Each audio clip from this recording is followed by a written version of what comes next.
अलका और सौरभ का एक 11 साल का बच्चा था जो दुनिया छोड़ के जा चुका था। इस कारण उन्होंने अपना पुराना घर छोड़ने का सोच लिया और उस घर को छोड़ के वो एक नए घर में शिफ्ट हो गए। जो उनका पुराना घर था उन्होंने उसको नहीं बेचा क्योंकि उसमें उनके 11 साल के बच्चे नितिन की यादें थी, इसलिए वो उस घर को नहीं बेचना चाहते थे। और बट उस घर में वो रह भी नहीं पा रहे थे क्योंकि हर वक्त नितिन की यादें उनको सता रही थी। तो उन्होंने उस घर को छोड़ के एक नया घर लिया और वो वहाँ पे रहना उन्होंने स्टार्ट कर दिया। बट वो एक जिंदा लाश की तरह वो रहते थे, ना ही किसी से बातें करते थे, ना ही किसी शादी में, ना ही किसी पार्टी में, कहीं भी नहीं जाया करते थे। अलका भी जॉब करती थी और सौरभ भी जॉब किया करता था। बट ये किसी से भी कुछ भी बातें नहीं करते थे क्योंकि इनका जो बहुत प्यारी चीज़ थी, उनका 11 साल का बच्चा नितिन, वो दुनिया को छोड़ के जा चुका था और ये बहुत ही उदास रहा करते थे। आज के दिन उनके बच्चे नितिन की दूसरी बरसी थी और वो वहाँ बैठे थे। सभी लोग आए हुए थे, पंडित जी आए थे, सब लोग आए हुए थे, बैठे थे, बातें कर रहे थे। नितिन की कितना क्यूट लड़का था, कितना प्यारा था, नटखट था, चंचल था, यही सब बातें चल रही थी। तभी वहाँ पे जितने भी लोग थे सब लोगों ने एक बात बोली कि नितिन ना आज भी उनके सपने में आता है। वहीं पास में एक सौरभ का दोस्त अंकित, उसने बोला सबको तो सपने में आता है बट मेरे को नितिन आज भी दिखाई देता है।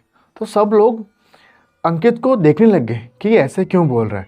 बट किसी ने भी उस टाइम ये पूछना सही नहीं समझा कि कहाँ दिखाई देता है, कैसे दिखाई देता है, क्योंकि वो माहौल ही बहुत अलग था। सब लोग बहुत उदास थे।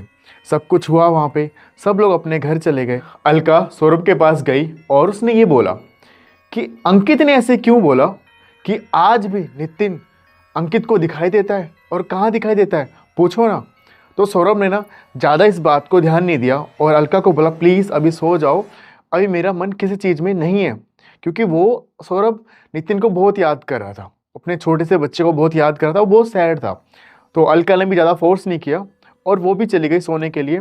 कुछ दिनों बाद अंकित ने खुद ही फ़ोन किया सौरभ के पास कि सौरभ आना मेरे घर पे, रात का जो खाना है डिनर साथ में करते हैं और भाभी को भी लेके आ। तुझे पता है मैं तो अकेले रहता हूँ, मेरा पूरा परिवार तो गांव में रहता है। और जहाँ पे अंकित का घर था उससे जस्ट 2-4 घर छोड़ के सौरभ का और अलका का पुराना घर था और वहाँ से नितिन का वो रूम साफ साफ दिखाई देता था। शाम का टाइम हुआ, सौरभ और अलका पहुंचे अंकित के घर पे। अंकित के घर पे जाने के बाद उन्होंने अपने उस पुराने घर की तरफ देखा। बालकनी से पूरा उनका घर दिखता था और वो नितिन का जो रूम था वो साफ साफ दिखाई देता था। सौरभ बहुत सैड हो गया, अलका भी एक बार को सैड हो गई। वो अंदर आके उन्होंने बैठ गए। सौरभ ने अंकित ने कहा कि चलो अभी बैठते हैं, चाहे बातें बातें करते हैं, कॉफ़ी वॉफ़ी पीते हैं। सौरभ ने कहा ठीक है। अंकित गया और उनके लिए कॉफ़ी बना के लेके आ गया। इन्होंने कॉफ़ी वॉफ़ी पी, बातें बातें की, करते करते ना इनको गाइस काफ़ी टाइम हो गया। रात के 9 बज चुके थे। जैसे ही रात के 9 बजे ना अंकित अपनी बालकनी पे गया और बालकनी पे जाके ना जहाँ से साफ साफ रूम नितिन का दिखता था और अलका का और सौरभ का पुराना घर दिखता था, वहाँ जाके वो चिल्ला रहा है अंकित, नितिन नितिन बेटा नितिन। यहाँ पे ना सौरभ को गुस्सा आ रहा था कि नितिन नितिन क्यों बोल रहा है, इसको क्या हुआ, ये मेरे बेटे को क्यों बुला रहा है जो अब इस दुनिया में नहीं है। सौरभ थोड़ा ना गुस्सा हो जाता है कि ऐसे क्यों कर रहा है। बट जो अंकित था अभी भी आवाज़ दे रहा है, नितिन नितिन बेटा मैं यहाँ हूँ देखो नितिन। बट ने यहाँ से उठता है सौरभ और जाके ना गुस्सा होके अंकित से बोलता, अगर तू मेरा दोस्त नहीं होता ना तो मैं तेरे को भी 2 थप्पड़ मारता। ये क्या हरकतें हैं, इसलिए बुलाया था तूने अपने घर पे मुझे। और सौरभ गुस्सा होके ना वहाँ से निकल जाता है अपनी कार में की तरफ और जाते जाते ना अलका से बोल के जाता है कि इस पागल के पास दोबारा नहीं आएंगे, तुम ही यहाँ से निकलो, चलो यहाँ से।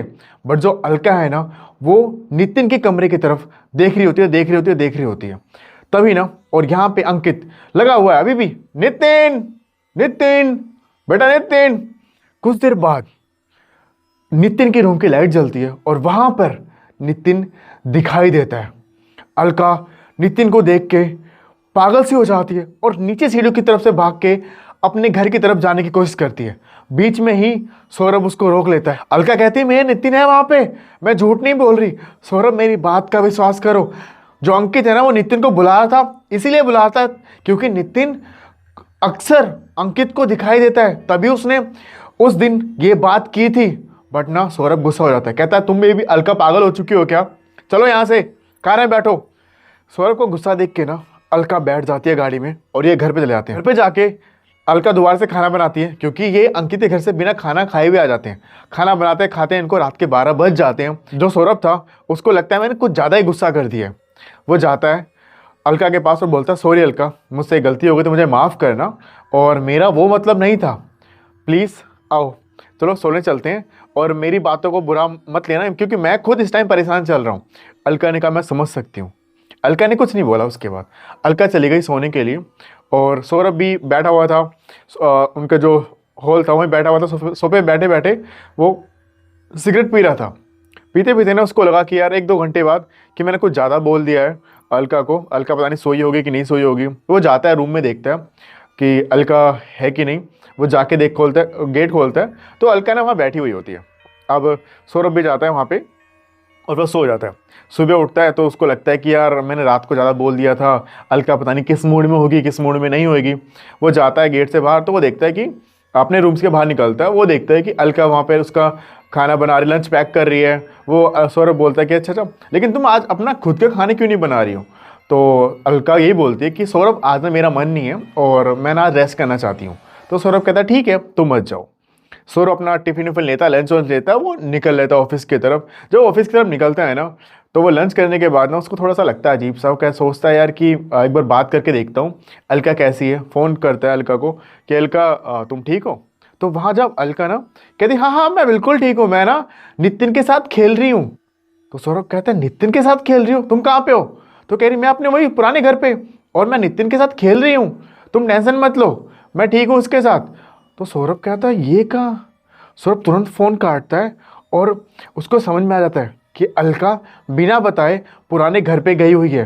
वो तुरंत पहुँचता है अपने घर पे। उसको आते आते 1 घंटा लग जाता है। उस घर पे जाता है, वो गेट खोलता है और लाइट जलाता है, बट ना लाइट नहीं जलती है।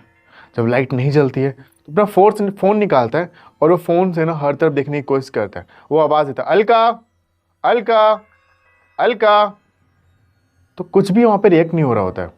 वो थोड़ा और जाके आगे जाता है, अलका अलका। उसका पैर ना किस चीज़ से टकराता है, वो उस चीज़ को ध्यान नहीं देता है। वो आगे की तरफ थोड़ा हल्का सा गिर जाता है, बट फिर ना हर तरफ ढूंढने की कोशिश करता है अलका। फिर वो फ़ोन लगाता है, बट अलका का ना फ़ोन मिलता नहीं है उस टाइम। फिर वो हर तरफ अलका को ढूंढता है, परेशान हो जाता है। लगभग भी वो 20 मिनट ढूंढता है, बट उसको अलका नहीं दिखाई देती है। वो ऊपर जाता है नितिन के रूम के पास, तो उसको ना किसी बच्चे के हंसने की आवाज़ जब वो सुनता है तो उसको लगता है कि हाँ ये मेरे नितिन की ही आवाज़ आ रही है। और वो आवाज़ नितिन के रूम की तरफ जाती है, और वो गेट जो खुला था नितिन का रूम, जो गेट खुला हुआ था नितिन का रूम, वो अचानक से बंद होता है और वो अंदर की तरफ वो हंसने की आवाज़ चली जाती है। अलका उतर के आती है छत की तरफ से, अरे सौरभ तुम यहाँ पे, तुम नितिन से मिले नहीं क्या। सौरभ थोड़ा सा अलका को देखता है, वो और तो वो कुछ नहीं बोलता है। बोलता है अलका को चलो हम घर चलते हैं ना, यहाँ पे क्या कर रहे हैं अभी, हम अपने नए घर पे चलते हैं, छोड़ो चलो चलते हैं। अलका कहती नहीं नहीं नहीं, नितिन को लेके चलेंगे, तुम अच्छे फादर नहीं बन पाए, तुम हमेशा नितिन को डांटते थे ना, इसलिए वो तुम्हारे सामने नहीं आ रहे, वो अपने रूम में है, जाके देखो। तो अब जो ना सौरभ जाता है नितिन के रूम की तरफ। वो नितिन के रूम की तरफ जाता है, खटखट करता है, बेटा नितिन मैं हूँ, बेटा नितिन गेट खोलो मैं हूँ। तो अंदर से कोई गेट खोलता है और गेट खोलने की पूरी आवाज़ आती है। जैसे ही सौरभ अंदर घुसता है तो वो देखता है कि अंदर अलका की लाश पड़ी हुई है, और वो हिल जाता है। तो वो ना पीछे तुरंत बाहर आता है और सीढ़ियों की तरफ देखता है कि वो कौन था जो मेरे को इस रूम की तरफ लेके आया था। वो तुरंत ना बाहर भागने की कोशिश करता है, तो उसको ना नीचे नितिन दिखाई देता है। कहता है पापा आप भी रुक जाओ ना हमारे साथ। तो सौरभ कहता है बेटा तुम्हारे साथ तुम्हारी मम्मी रुक गई है ना, मेरे को जाने दो। कहता है नहीं पापा आप भी मेरे साथ रहो ना इस घर में, हम सब इसी घर में रहते हैं, आप मत जाओ। सौरभ कहता है कि ठीक है, मैं को ना गाड़ी से कुछ चीज़ लेके आनी है, कुछ सामान लेके आना है, मैं लाके इसमें रखता हूँ, फिर मैं साथ में रहता हूँ। तो नितिन कहता है नहीं पापा आप जाओगे वापस नहीं आओगे, आप यहीं पे रहो ना, मम्मी भी यहीं पे है ना। तो ना सौरभ कहता है ठीक है मैं रहूँगा बेटा, आप ऊपर आओ मम्मी के पास में। तो जो नितिन की जो नितिन चलते हुए ऊपर आता है और अपने रूम की तरफ जाता है।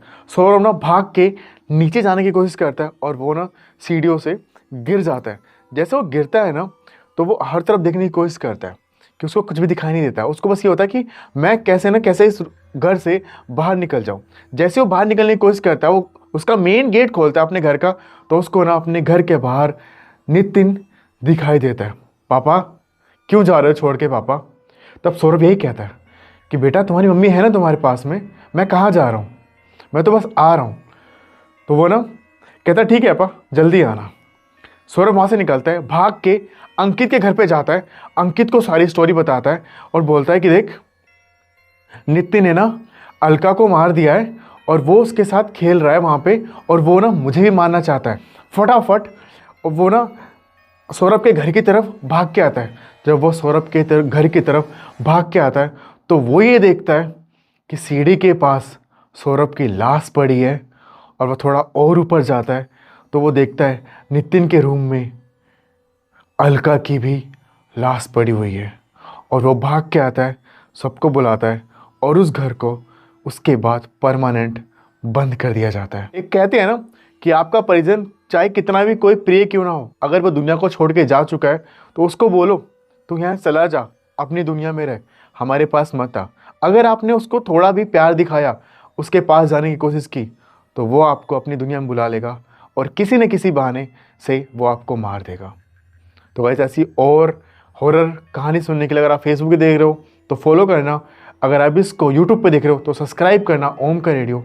मैं ऐसी और हॉरर ड्रामनी कहानी आपके लिए लाता रहूँगा।